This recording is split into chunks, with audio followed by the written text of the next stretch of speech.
Así inicia Noticia en Profundidad. Qué placer acompañarles. Soy Tatiana Pérez y les saludo desde nuestra sede central en Caracas, en Venezuela. A partir de este momento tenemos 3 temas que son noticia, como siempre con su respectivo análisis. Aquí están primero en titulares en Noticia: Brasil, Día Nacional contra Bolsonaro, por lo que millones consideran es una política genocida del presidente. Jornada especialmente simbólica en medio de una crisis de sanidad, económica y política. Tenemos este panorama y lo analizamos. En Noticia Colombia, cientos de indígenas y campesinos recorrieron más de 400 kilómetros para llegar a Bogotá, la capital, y allí exigir desde este lugar el fin de los asesinatos sistemáticos de líderes y lideresas sociales.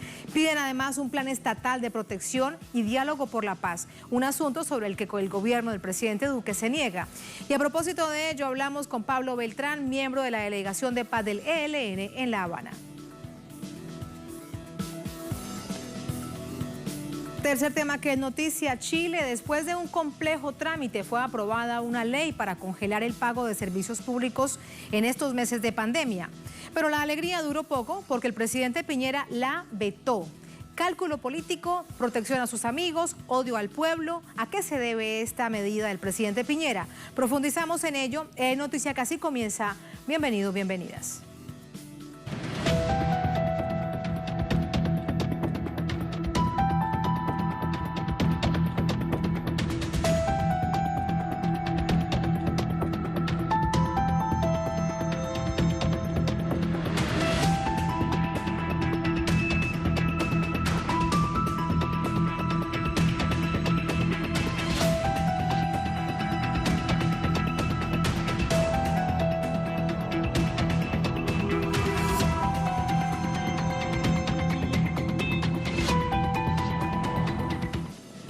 En Noticia Brasil, millones de personas se manifestaron este viernes en contra del presidente Jair Bolsonaro, quien a pesar de estar contagiado de coronavirus mantiene un discurso que subestima la peligrosidad de esta expansiva enfermedad. Este viernes se desarrolló el Día Nacional de Movilización Fora Bolsonaro, protesta impulsada desde organizaciones políticas y sociales que tiene como objetivo expresar su desacuerdo con el actual gobierno, especialmente en cuanto a su errado manejo de la pandemia de COVID-19. Para la noche del viernes, solo en Brasil se contabilizaron 1.755.779 personas infectadas y 69.184 fallecidos por coronavirus, cifras que lo convierten en el país más afectado en América Latina y el segundo a nivel mundial después de Estados Unidos. Movimientos sociales y dirigentes políticos opositores se expresaron a través de las redes sociales, en donde la tendencia Fora Bolsonaro estuvo entre las más mencionadas durante todo el día. Simultáneamente, el polémico mandatario publicaba un video donde asegura estar automedicándose con el fármaco hidroxicloroquina antipalúdico, cuya eficacia contra el coronavirus aún no ha sido probada científicamente. A las 5 de la tarde tomé una píldora y mañana tomaré una más. Y le dejo muy claro un testimonio mío. Como dijo el doctor Khalid de Sao Paulo, que estaba afectado por el virus. Él declaró que lo tomó en alguna ocasión de su tratamiento. Hidroxicloroquina. Yo lo tomé y funcionó y estoy muy bien, gracias a Dios. Bolsonaro, quien se había mostrado escéptico a la pandemia, fue diagnosticado con COVID-19 el pasado martes. Pese a ello, mientras anunciaba que era portador del virus, se retiró la mascarilla frente a las cámaras y periodistas, acción que le valió una demanda de la Asociación Brasileña de Prensa ante la Corte Suprema de Brasil. El mal manejo de la pandemia ha socavado progresivamente la popularidad del actual presidente y ha puesto en riesgo las bases democráticas de la nación. Un claro ejemplo de ello es su choque con otros poderes del Estado para imponer sus intereses particulares. ¿Y cómo finaliza esta jornada nacional de movilización? Mucho por redes, mucho de creatividad, mucho de simbólico. Le preguntamos a André Vieira desde Río de Janeiro. André, muy buenas noches. Como siempre, además, necesario preguntarte las cifras de la COVID-19 para esta jornada. Hola, soy Tatiana, saludos para ti y para la audiencia de Noticias, Tatiana, iniciando justamente por la actualización de los números entregados ahora en la noche por las Secretarías de Salud aquí de Brasil. 1.800.827 casos confirmados de la COVID-19 aquí en Brasil. Y el día de hoy también superó los 70.000 muertos, ahora son 70.398 muertos por la COVID-19 aquí en este país. Tatiana, y justamente el día de hoy estos movimientos sociales salieron a las calles con actos simbólicos, ocuparon las redes para denunciar que Jair Bolsonaro es el responsable por la crisis que vive Brasil, la crisis política, la crisis sanitaria que vive esta nación. Asimismo, estos movimientos, Tatiana, ahora la jornada culminó ahora en la noche con un cacerolazo, ahora a las 8 de la noche aquí en Brasil, y estos movimientos que están unificados, partidos políticos, movimientos populares aquí de Brasil, solicitan, tienen como metodología, tienen como frente, herramienta de avance para pedir la destitución, la salida de Jair Bolsonaro. Tienen dos herramientas judiciales que para ellos son estratégicas. La primera sería la cuestión del impeachment, recordando que Jair Bolsonaro tiene más de 30 procesos de impeachment en su contra ahí que están en la Cámara de los Diputados. De hecho, hay un pedido de impeachment que fue entregado por los movimientos sociales, por 7 partidos y 400 organizaciones, que fue entregado el 21 de mayo, Tatiana. En este momento Brasil tenía 19.000 muertos, ahora son 70.000 muertos. Además de este pedido de impeachment, del proceso de impeachment, donde Jair Bolsonaro es denunciado por actuar de forma incorrecta en la pandemia, también hay un proceso contra Jair Bolsonaro en el Tribunal Superior Electoral que pide la destitución de la fórmula Jair Bolsonaro y Hamilton Mourão, que es su vicepresidente, por estos estar involucrados estas dos personas, el presidente y el vice, con el disparo de mensajes masivos, mensajes ilegales, mensajes mentirosos, falsos durante las elecciones. O sea que existen dos mecanismos, el impeachment y también este proceso en el Tribunal Superior Electoral, que puede culminar con la destitución de Jair Bolsonaro y del vicepresidente. Recordando, Tatiana, que también existe un proceso contra Jair Bolsonaro en la Suprema Corte, que le investiga sobre la cuestión de la interferencia en la Policía Federal, que también puede culminar con un proceso de impeachment. Y además, la Suprema Corte también investiga a Jair Bolsonaro por la utilización de fake news, noticias falsas que de hecho estaban en contra, noticias mentirosas contra el Congreso y también contra la Suprema Corte aquí de Brasil, Tatiana. Ese es el panorama que pasamos a analizar. Gracias, André, muy buenas noches. Gracias como siempre, buen fin de semana. Para ti también, Tatiana, buenas noches. Buenas noches. Mauri Cruz es director de la Asociación Brasileña ONG de Plataformas Nacionales de América Latina y el Caribe. Nos acompaña para ese análisis. Mauri, ¿cómo le va? Muy buenas noches. Buenas noches, Tatiana. Muy bien, a pesar de todo, acá en Brasil y en toda nuestra América. A pesar de todo, hoy hubo una jornada muy interesante de movilización. Movilización en tiempos de pandemia. ¿Usted cómo nos ayuda a entender cómo se registró esta jornada?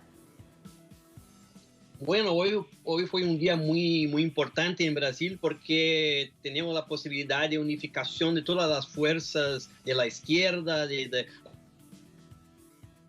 torno de esta campaña nacional de Fuera Bolsonaro, que acá en Brasil tenemos dicho que tenemos dos pandemias. Una pandemia es coronavirus, que tiene el COVID, que asola a todo el mundo, mas tenemos la pandemia del Bolsonaro, su gobierno, sus pensamientos, que muchas veces coloca contra temas culturales, temas importantes desde el punto de vista de los derechos, Mas, por otro lado, la agenda neoliberal, la agenda contra la Amazonía, la agenda contra los derechos, ha se implantado a largo. Entonces, en cuanto nosotros y nosotras estamos a pelear sobre temas muy importantes como los derechos de las mujeres, los derechos de todas las personas, por otro lado, la agenda económica, la agenda de las reformas del trabalhista, de las reformas previdenciarias siguen a largo. Entonces, tenemos sí necesidad de no solo derrotar Bolsonaro por causa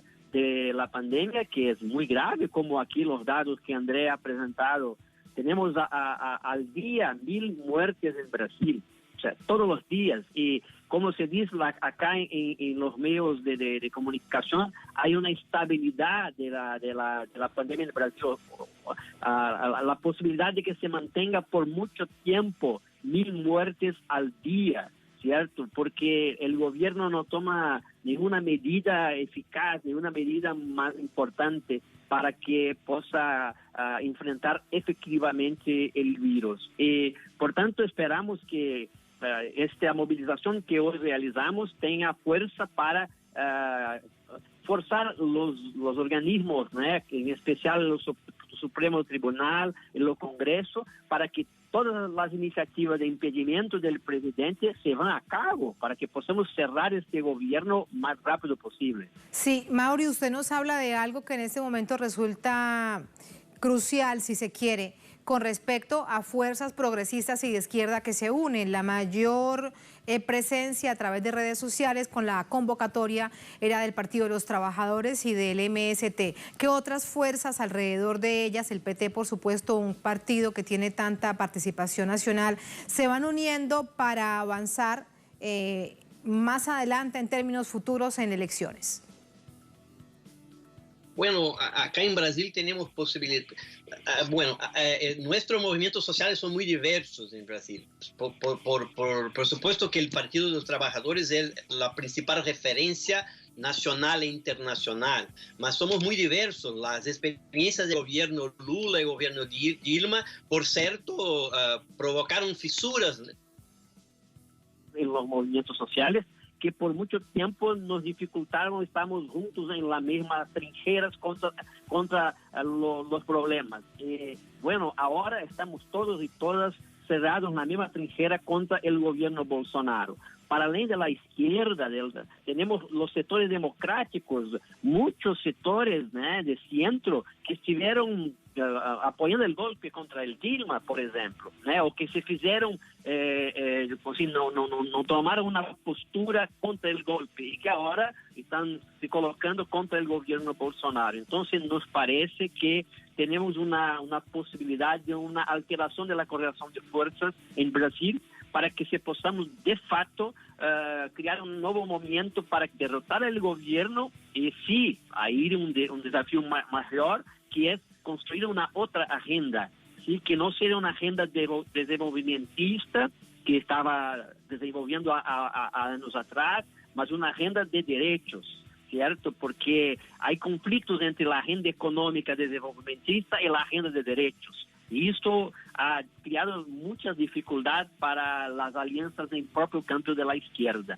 Entonces, es muy importante y en los esos de la BON tenemos la campaña Fuera Bolsonaro por un Brasil solidario. Mucho, Mauri, mucho por unirse, muchas razones por unirse en un momento que resulta crucial. Pero la pregunta, con este nivel de crisis sanitaria, económica, social, política, estructural que está viviendo el país, hoy por hoy, ¿quién es la mayor fuerza que acompaña al presidente Bolsonaro? Y llama esto profundamente la atención cuando vemos que son millones de personas las que literalmente consideran que hay un presidente que los odia. Sí, mas ayer en Brasil el Facebook ha derrubado varias cuentas, varias herramientas de grupo de Bolsonaro que eran robots, que creo que se habla así en español, eran robots, por tanto no eran personas reales. Hay una máquina, hay una lógica de crear espacio en el sistema virtual como si fuesen movimientos fuertes. Los datos de apoyo al Bolsonaro en los últimos días no han reunido muchas pocas personas, ¿cierto? Entonces, me parece que sí hay un apoyo al Bolsonaro en los sectores populares porque el Congreso ha creado programas de renta mínima para enfrentar el COVID, el coronavirus. Y esto, quien aporta este recurso para las clases populares, el gobierno federal, por tanto el gobierno Bolsonaro. Entonces, contradictoriamente, una política necesaria para enfrentamiento de la COVID, para necesidades de un isolamiento con protección social, ha sido una forma del gobierno mantener alguna base, incluso en sectores más populares, y que nos parece que esto ocurre ahora. Mas a pesar de esto, el gobierno pierde espacio, y más la oposición no tenía unidad para enfrentar el gobierno. Y ahora, a partir de hoy, me parece que ha creado una posibilidad de una unidad significativa para enfrentamiento al gobierno. Incluso podríamos estar pensando, te lo pregunto, después de lo que interpretamos es como un ejercicio de lanzamiento de plataforma mucho más organizada, luego revisar rostros de candidatos a la presidencia, o necesariamente debemos pensar que es el expresidente Lula.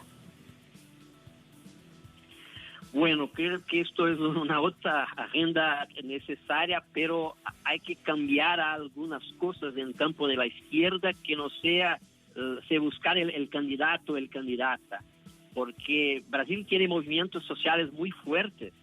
Brasil tiene movimiento social nacional de varias cepas, de varias agendas de mujeres, de población indígena, de las luchas urbanas, y es una fuerza que precisa identificarse en una candidatura con un programa alternativo. Entonces nos parece que o debate no debe ser por una persona, mas por un programa. Si hay un programa que nos unifica como movimientos sociales, sí, el presidente Lula es un gran nombre porque es una lideranza internacional. Ahora, si no hay un programa que nos unifica, corremos los riesgos de tener varios candidatos y candidatas del campo de la izquierda. Entonces, me parece que nuestro desafío ahora es derrubar el gobierno Bolsonaro, porque es un genocida, como ha dicho, estamos con 1,000 personas a muertes al día, entonces es necesario, es una urgentísima, como se habla acá en Brasil, pero el paso siguiente es dialogarnos sobre un programa que nos unifique, un programa de transformación, un programa de inclusión social, un programa de respeto al derecho, un programa que de alguna forma enfrente el sistema capitalista internacional, que ya tiene espacio de convivio con nuestros gobiernos en pasado reciente, y que nos trae un legado muy malo para el país. Entonces, hay muchas cosas buenas del gobierno Lula y Dilma, de inclusión social, de los derechos, de las agendas sociales, muy buenas, pero la estructura del sistema capitalista no ha cambiado. Entonces, tanto que esta estructura, cuando no le interesó más del gobierno Dilma, ha sacado el gobierno, y hoy estamos con Bolsonaro, con apoyo de muchas personas que estaban en gobierno. Entonces, nos parece que para allá de un nombre de una persona, sí, por obvio Lula es la mayor lideranza de la izquierda, tal vez, de la América Latina, una de las mayores lideranzas del mundo, es un gran nombre, pero hay necesidad de un programa que nos unifique y que tenga capacidad de un cambio concreto para las personas de Brasil, y que así podemos pensar para las personas de nuestra querida América Latina. Paso a paso, Mauri, gracias por tu análisis. Muy buenas noches. Gracias, Tatiana, gracias a todos y todas, un abrazo a todos de Telesur. Un abrazo, Mauri, gracias. Así nos vamos a la primera pausa en esta emisión de Es Noticia. Al volver en Noticia Colombia, Cientos de indígenas campesinos recorrieron más de 400 kilómetros para llegar a Bogotá, exigir desde la capital el fin de los asesinatos sistemáticos de líderes y lideresas sociales. Piden además un plan estatal de protección y diálogos por la paz, un asunto sobre el que el gobierno Duque se niega. A propósito de ello, hablamos con Pablo Beltrán, miembro de la Delegación de Paz del Ejército de Liberación Nacional desde La Habana, al volver en el noticiero.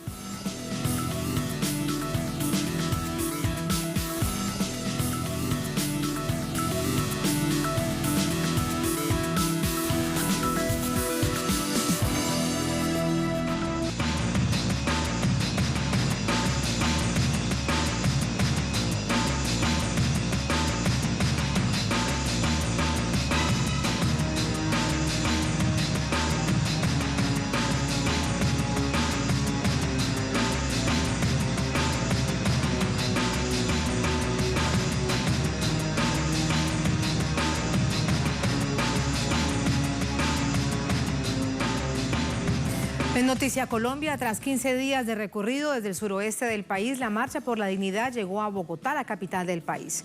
El colectivo denuncia el abandono estatal ante el crítico escenario de violencia de sus territorios y reclama la implementación del acuerdo de paz. Pese a las restricciones por la pandemia, movimientos sociales e indígenas partieron el pasado 25 de junio desde la ciudad de Popayán, departamento del Cauca, atravesaron unos 22 municipios del país y recorrieron al menos 500 kilómetros para llegar a la capital colombiana. Una acción desesperada de quienes habitan territorios donde persiste el conflicto armado. En nuestro día 15, esta marcha por la dignidad, por la vida, por los derechos humanos, invitarlos a esta movilización, decirles que esto es un trabajo de todos y que como Consejo Regional Indígena también nos esperaron el día de hoy los compañeros y estoy muy agradecida que esté ese apoyo y han llegado con sus cosas también a apoyar esta movilización, con sus diferentes experiencias y caminos que han tenido en este proceso. La llamada Marcha por la Dignidad denuncia el asesinato sistemático de líderes sociales y excombatientes, la militarización de los territorios, enfrentamientos de grupos irregulares, crisis económica y social, entre otros males sobre los que reclaman el accionar del Estado. Hay un gran compromiso de hombres y mujeres, cada uno en sus lugares, de los EPCR, ¿cierto? ¿Compromiso de qué? De trabajarle al tema de reincorporación, trabajarle a la paz, trabajarle de la mano a la construcción social y colectiva con las comunidades, trabajarle a la reconciliación, pero el gobierno realmente vemos que no está interesado en esto, sino que está respondiendo de otra manera y finalmente optó fue por asesinarnos, por matarnos. ¿Cómo nos está matando? Nos está matando por varios puntos. Primero, por la vía política. Segundo, por la vía física. Tercero, por la vía económica. Y cuarto, por la vía jurídica. Según el Instituto de Estudios para el Desarrollo y la Paz, INDEPAZ, en lo que va de año han sido asesinados 150 líderes sociales. El Cauca, norte de Santander, Putumayo, Valle del Cauca y Huila son los departamentos de mayor afectación. Sin embargo, el gobierno en sus cifras no reconoce ni la mitad. En el año 2019 hubo 108 homicidios y en lo que va corrido del año 2020, 37 homicidios verificados, haciendo la observación que hay 49 casos en trámite de verificación. Irónicamente, quien funge como consejera presidencial para los derechos humanos, Nancy Patricia Gutiérrez, está en el ojo de la justicia en un proceso que podría ser reabierto por presuntamente haber recibido apoyo de paramilitares en 2002. Gutiérrez ha sido investigada en 2 ocasiones por la Corte Suprema, en el 2008 por presuntos vínculos con el paramilitarismo y en 2011 por tráfico de influencias. En este contexto, el gobierno patea el proceso de paz al rechazar la solicitud del Ejército de Liberación Nacional ELN de un alto al fuego bilateral por 90 días para reiniciar los diálogos. En un tuit, el presidente Iván Duque dijo: Nuestro gobierno nunca dejará de cumplir deber constitucional de enfrentar la criminalidad en todo el territorio. El ELN es un grupo terrorista que ha flagelado con barbarie el país por décadas. Colombia les exige que liberen los secuestrados y pongan fin a sus actos criminales. Así, su administración apuesta a la supuesta desmovilización individual de la insurgencia, que se traduce en la persecución del ejército y mayor violencia en los territorios.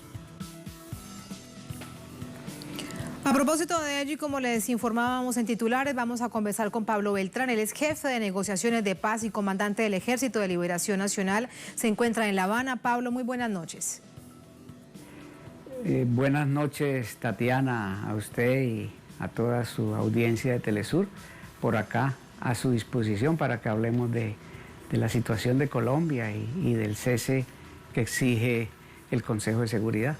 Muchas gracias. Ayer, Pablo, el gobierno cubano anunciaba que sigue por el momento, así lo ha dicho por el momento, como garante de la implementación de los acuerdos de paz con las FARC, es guerrilla de las FARC, hoy convertida en partido político, a pesar de que Cuba ha sido incluida por Estados Unidos en la lista de países que no apoyan la lucha contra el terrorismo por no quebrar el protocolo de ruptura con ustedes, con el Ejército de Liberación Nacional. ¿Cuál es su valoración con respecto a esto? Pues para Colombia en especial es una buena noticia porque Cuba desde hace varias décadas está comprometida con la paz de Colombia. Entonces, si Cuba decide regresar a la CECIVID, que es la instancia que tiene que ver con la implementación de los acuerdos firmados en 2016, es una buena cosa. Y entonces, a su vez, que insista en que hay que cumplir los protocolos y acuerdos y avances que hubo con el ELN, pues es muy importante porque en últimas es honrar su papel como país garante, lo mismo que lo hace Noruega y lo mismo que exige la comunidad internacional, que el gobierno colombiano honre los acuerdos que firma y máxime estos acuerdos que tienen testigos internacionales que le dan un estatus de acuerdo internacional a esos tratados y a esos acuerdos. Sí, precisamente, Pablo, de cara a esta llamada comunidad internacional, ¿qué pretende hacer el gobierno colombiano? ¿Cuál cree usted que es la estrategia del gobierno del presidente Duque? Bueno, en Colombia existe un debate interno interesante que reside en esto. Este gobierno tiene una política extremadamente incondicional con la política del presidente de Estados Unidos, de Trump. Le coloco dos ejemplos. Durante los acuerdos que se firmaron en 2016 se pactó que se iba a hacer una sustitución voluntaria de cultivos de uso ilícito. Y llegó Trump y dijo, eso no me importa, y coloca al gobierno colombiano a fumigar con glifosato y a enterrar parte de los acuerdos. Eso es sin precedentes, o sea que los colombianos firmamos unos acuerdos y desde Estados Unidos ordenan echarlos atrás. Y en igual forma, en el momento en que en Colombia tratamos de avanzar en un camino de solución política, los planes de guerra de Estados Unidos se imponen en Colombia y, como usted bien se acuerda, acaban de enviar unas nuevas brigadas traídas desde Afganistán y a colocarlas precisamente en la frontera con Venezuela, la mayoría de ellas, y no va a ser para una lucha contra el narcotráfico, porque en Arauca, por ejemplo, hace años se erradicó el narcotráfico y allá tienen parte de esa brigada. Entonces, esa voluntad de meter, de involucrar, de aprovecharse del territorio colombiano para hacer sus planes de guerra, como en este caso contra un pueblo hermano y vecino como Venezuela, muestra que la voluntad de desarrollar esa guerra infinita de Estados Unidos se aplica en Colombia y usan el territorio colombiano para eso. Entonces, esa subordinación de la política exterior colombiana a los planes belicistas de Estados Unidos está recibiendo un rechazo creciente en Colombia. A propósito, además de la situación del conflicto armado interno de Colombia, esta semana ustedes, ELN, hacían una propuesta de cese bilateral del fuego al gobierno del presidente Duque, pero muy rápidamente la respuesta del gobierno fue negativa. De hecho, era previsible, Pablo, que se diese esta respuesta, que dijeran que no. ¿Cuál es entonces la razón de esta propuesta, de este planteamiento que hacen ustedes en el Ejército de Liberación Nacional? Bueno, el presidente Duque sacó un Twitter donde dice un poco de cosas, tratando en negativo la propuesta que nosotros hicimos, y hay que recordar que nosotros hicimos una declaración en respuesta a una resolución del Consejo de Seguridad. Los 15 miembros del Consejo, por unanimidad, votaron una resolución donde se exige 90 días de alto el fuego para enfrentar mejor la pandemia. Nosotros el día 7 expedimos la declaración diciendo que estamos disponibles para ese alto al fuego e invitamos al gobierno colombiano a un cese bilateral para implementar esta exigencia del Consejo. Entonces, el ELN respondió positivamente, el presidente Duque medio dice algo y lo que a él le queda es el deber como jefe del gobierno, pues de responderle al Consejo de Seguridad, porque el Consejo de Seguridad es la autoridad mundial del sistema de Naciones Unidas. Este día 14 existe una sesión del Consejo de Seguridad donde van a estudiar el informe de la misión de la ONU en Colombia y demás, que en esa sesión del Consejo el representante del gobierno colombiano tendrá que llevar una respuesta. Un informe preocupante, entre otras cosas, por el asesinato sistemático de líderes sociales. Hay algunos sectores precisamente en Colombia que ya hablan de un genocidio. Ahora, con respecto, Pablo, a esta respuesta del gobierno del presidente Duque, el gobierno ubica al ELN como un grupo criminal, como otros que hay en Colombia, y no como una organización insurgente. ¿El ELN qué evaluación hace de esto? Pues es que en eso ellos siguen el mal ejemplo de Estados Unidos. Estados Unidos se le ocurre decir que hace una lista sobre terroristas e incluye lo que le viene en gana. Hace otra lista sobre ataque al narcotráfico y lo mismo. Y lo más curioso es que hace unos años tenían una lista unilateral de países corruptos, y cuando los indicadores que ellos llevan demostraron que el país más corrupto era Estados Unidos, entonces dejaron de hacer la lista. Entonces a nosotros esas calificaciones nos tienen sin cuidado. Aprovecho para decir algo. El Consejo de Seguridad tiene una lista, a propósito, donde ellos en la resolución donde exigen el alto al fuego dicen: contra estas personas y grupos no hay tregua y se sigue el ataque porque a ellos no les aplica este alto al fuego. Es una lista bastante extensa, la encabeza el Estado Islámico. Y por supuesto que ahí no hay ninguna organización latinoamericana y ahí no está el ELN. Entonces, un organismo multilateral máximo como es el Consejo de Seguridad tiene esa calificación, y a nosotros nos merece más respeto ese estudio, esa valoración que la que puede hacer Estados Unidos. Sí. Pablo, quiero preguntarle además sobre la situación en los territorios en los que hace presencia el Ejército de Liberación Nacional. ¿Cuál es la situación de los habitantes en los más de 100 municipios donde hace presencia el ELN en Colombia?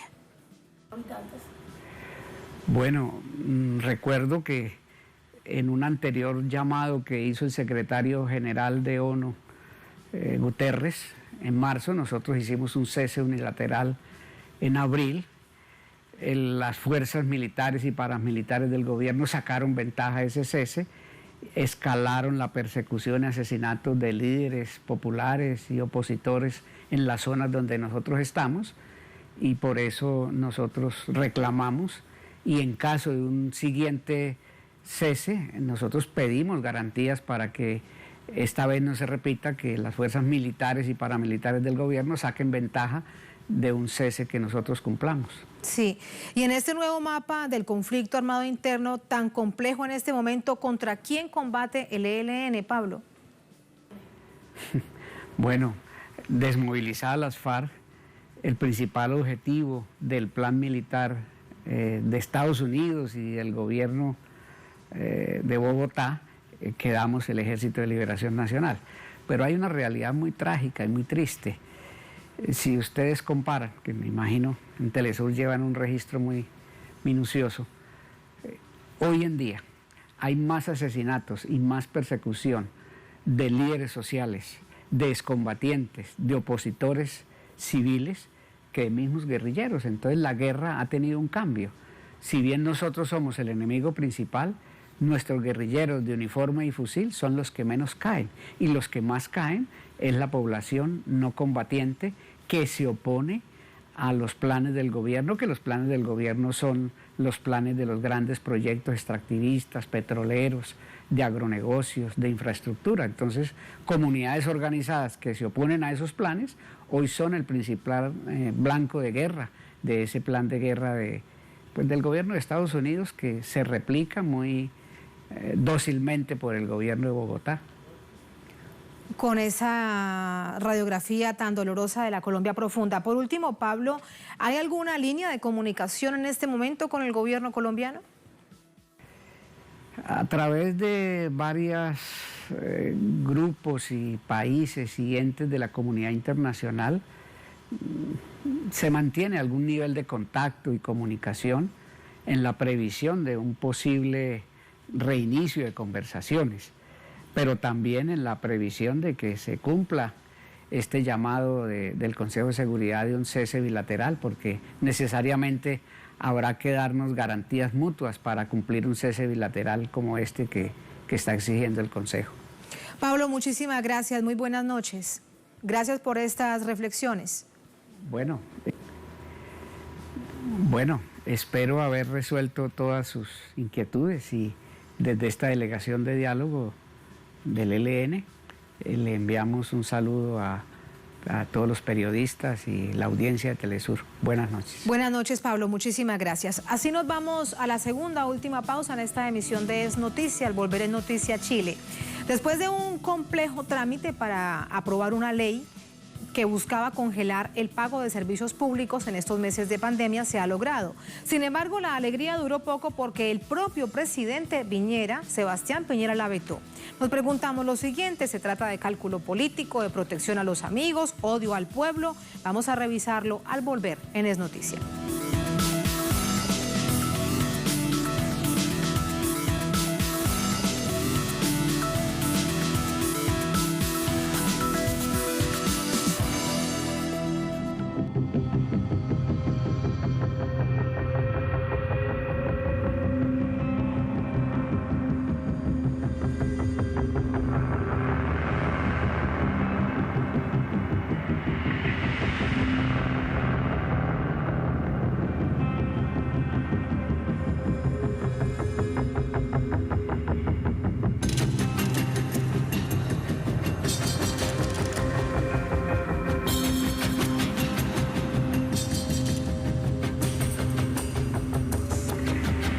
En Noticia Chile, reacciones de indignación produce la decisión del presidente Piñera de vetar la ley que congela el pago de servicios públicos por la pandemia. ¿Qué hay detrás de esa decisión? Vamos a revisarlo. El presidente de Chile, Sebastián Piñera, introdujo el veto a la legislación aprobada en el Congreso de ese país, sin respaldo del Ejecutivo, que pretendía impedir la suspensión de los servicios básicos, como el agua y la electricidad, durante la pandemia.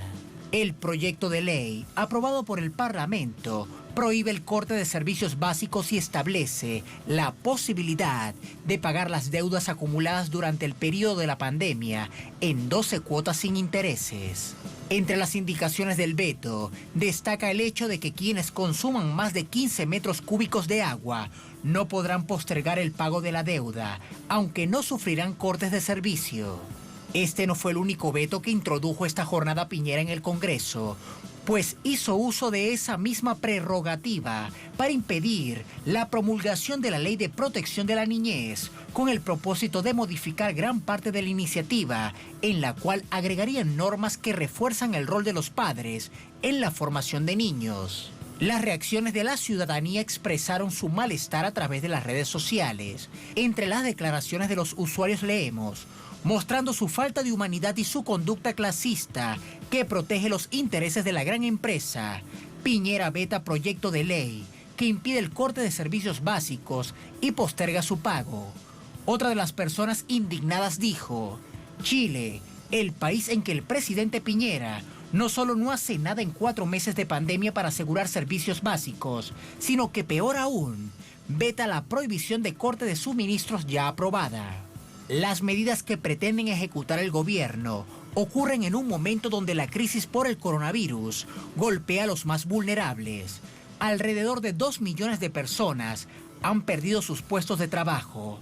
De acuerdo a una encuesta realizada a finales de mayo, la aprobación de Sebastián Piñera disminuyó 5,3 puntos porcentuales respecto al sondeo de principios del mismo mes. El rechazo a la gestión se sitúa en 87,3% y solo el 12,7% aprueba su gestión. El 93,6% de los encuestados afirmaron su preocupación por la mala gestión del gobierno ante la COVID-19.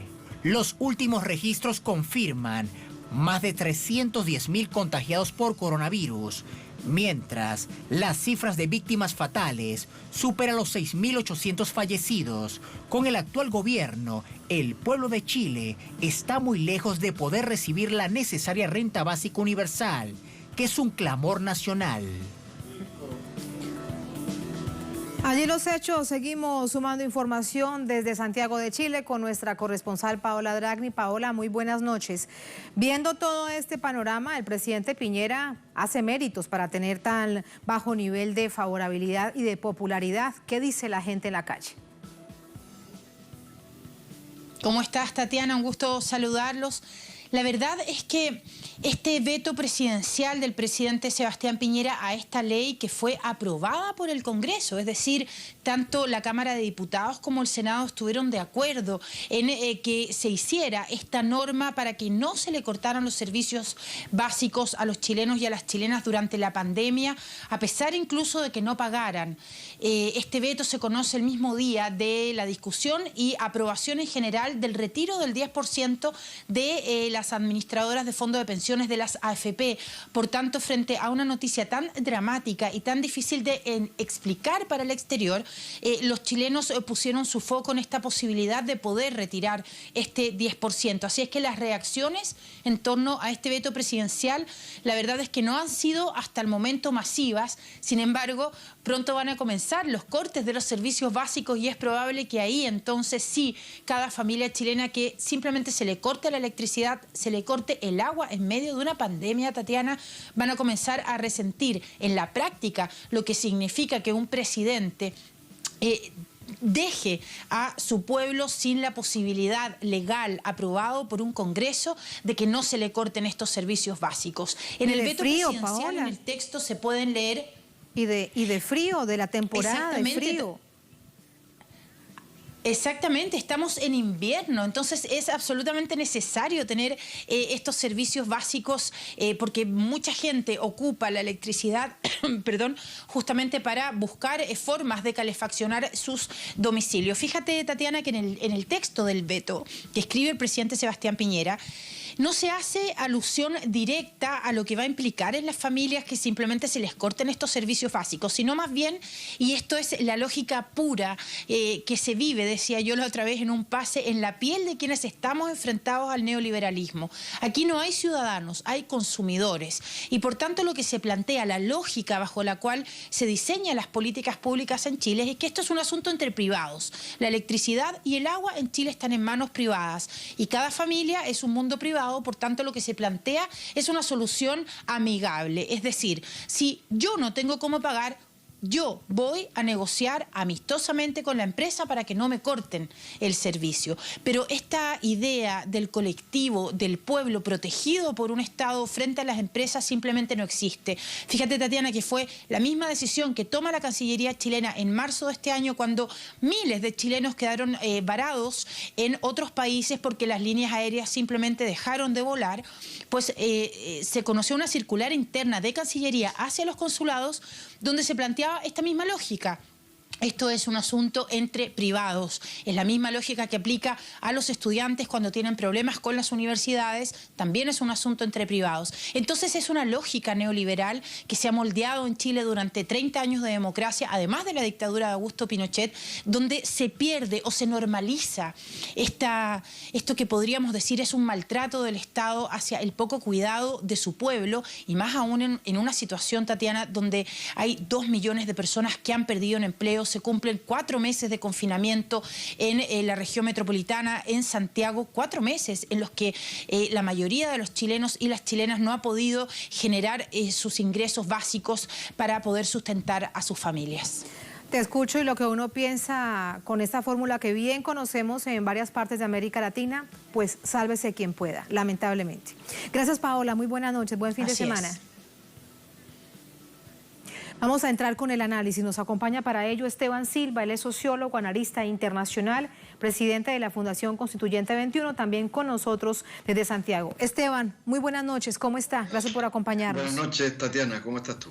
Muchas gracias. Nos preguntábamos antes de ir a la pausa y en titulares, ¿cuáles son las razones que hay para que el presidente Piñera vete una ley que de hecho fue complejo poner a todo un sistema legislativo que la aprobara, pero bueno, finalmente la sacan adelante entendiendo que era una necesidad?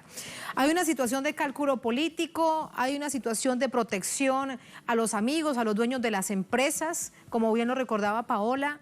Hay un odio al pueblo que no entiende que hay una verdadera necesidad. ¿Cómo se entiende que un presidente haga esto?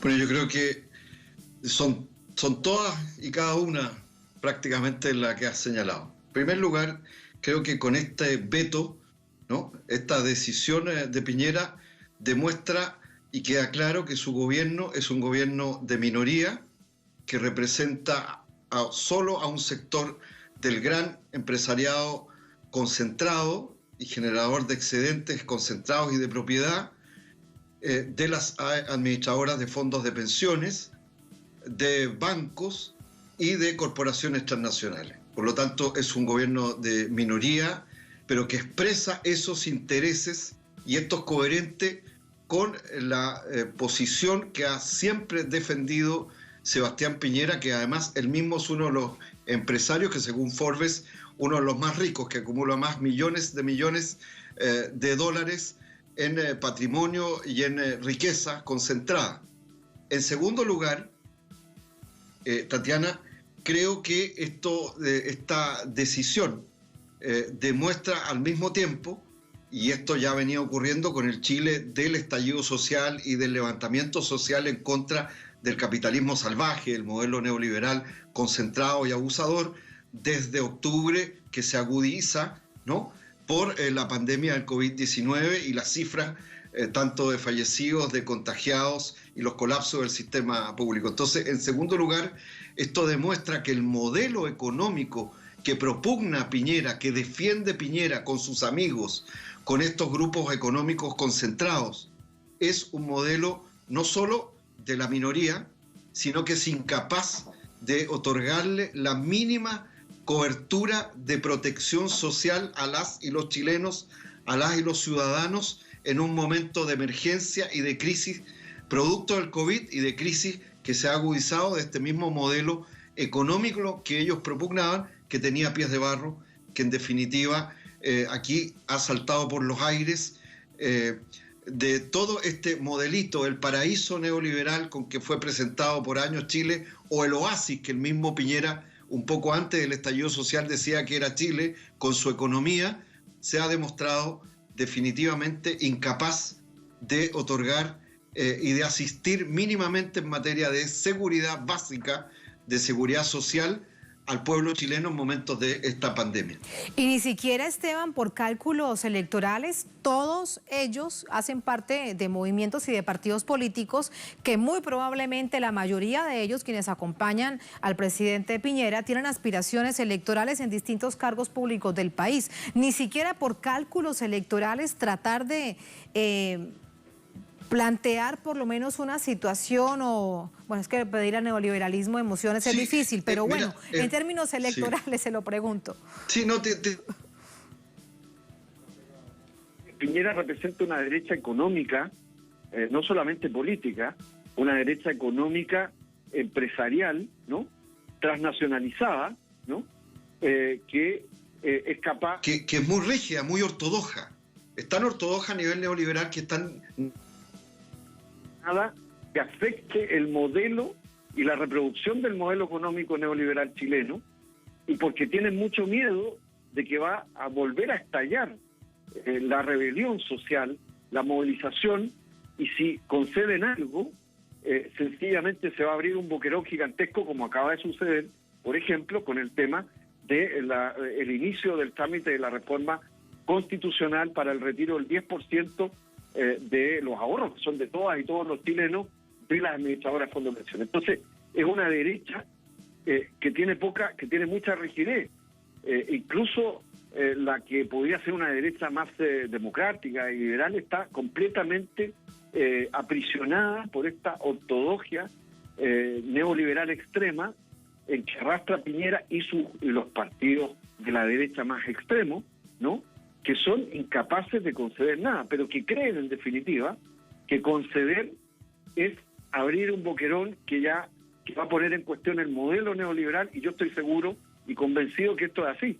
Es decir, la crisis que se agudiza con el coronavirus, en el caso chileno y las particularidades que tiene, pero que ya venía del estallido social, es una crisis que pone en cuestión el modelo de acumulación económico neoliberal y los hace ser más rígidos. Por eso aplican más represión, por eso mandan leyes para resguardarse, que son más represivas para cuando se abra y entre comillas, Chile vuelva a una nueva normalidad post-COVID-19, y por eso esta es una derecha que la dirigen los grandes empresarios, ni siquiera los políticos en el Parlamento, y la dirigen las transnacionales, que son sus aliados, que los han subordinado y que por lo tanto no tienen proyecto nacional de soberanía mínima. O sea, no hay una derecha con lógica, por último, industrial o con una lógica nacional y patriótica. Lamentablemente en Chile, a lo menos no se expresa en el gobierno del señor Piñera. Y cuando revisamos todo esto, de nuevo reflexionando con respecto al sinsentido, a la falta de emociones y de humanidad de todos estos sectores que usted ha planteado, queda algo importante para destacar: la esperanza en el plebiscito para el cambio de la Constitución. Pasa después del estallido social, la situación de la cuarentena, queda este paréntesis. El gobierno pareciese, te lo pregunto, si es una visión lógica que intenta aplazarlo cada vez más. O sea, claro que el grueso de las fuerzas que componen a la derecha, política y económica y empresarial, por ellos no harían el plebiscito. Recuerda que el plebiscito además es una concesión que tuvo que otorgarla el Congreso, porque la calle, el pueblo movilizado, le exigió una asamblea constituyente e hicieron un acuerdo que abrió las posibilidades de un plebiscito para una convención constitucional, pero incluso maniatada, que no es todavía una asamblea constituyente, pero por temor a la calle, al pueblo. Entonces, en mi opinión, está la crisis económica e institucional y de credibilidad, porque la verdad es que hay una pérdida completa de credibilidad, no solo en el presidente, en la institución, y mucho más en Piñera. Piñera está en una caída estrepitosa, ganó tiempo con esta desgracia que nos ha ocurrido en todo el mundo y que ha golpeado en particular a Chile de las maneras que aquí se ha señalado, ¿no? Intentó con eso retomar iniciativa y retomar el control social, y por eso tomó medidas que importaba más para retomar el control que para combatir el COVID-19, ¿no? Y resguardar la salud de los chilenos. Pero yo tengo plena confianza por la historia, por las luchas sociales, de que no solo va a ser un paréntesis. Hay en estos momentos una enorme organización territorial de autoayuda, de ollas comunes, de asistencia popular entre el propio pueblo, que más allá de este paréntesis está acumulando la fuerza suficiente. No tengo ninguna duda para enfrentar el plebiscito y abrir el cauce de una asamblea constituyente soberana y originaria, más allá de que ellos lo quieran, y al mismo tiempo generar condiciones para que haya esperanza y una posibilidad de un cambio de gobierno y de régimen económico y también institucional de futuro para Chile, para salir de este marasmo y de la situación tan dramática que no solo ha afectado a Chile, como a todos los países, en el caso del COVID-19, que veníamos arrastrando desde el levantamiento social que ponía en cuestión el modelo económico mismo, que tenía pies de barro. Muy importante eso que nos dices de algo que no se evidencia, lógico, en los medios de comunicación corporativos, en las ollas comunes, la solidaridad, todo esto que entonces debe entenderse como parte de la cohesión que comenzaba con el estallido social. Muchísimas gracias por entregarnos este panorama, por ayudarnos a entenderlo, Esteban. Muy buenas noches. Muchas gracias a ti. Buenas noches. Buenas noches. A ustedes gracias por habernos acompañado. Ponemos punto final a esta emisión de Es Noticias. Cerramos nuestra pantalla tradicional. Nos quedamos en redes sociales, @EsNoticiaTelesur, @TatianaTelesur durante esta jornada. Otro hecho fue noticia. Con eso los dejamos. Muy buen fin de semana. Nos encontramos el próximo lunes. Aquí nos está diciendo nuestro productor para que no olviden la hora. 8:30, 9 hora local aquí en Caracas, en Venezuela. Como siempre, un placer. Sigan con nosotros.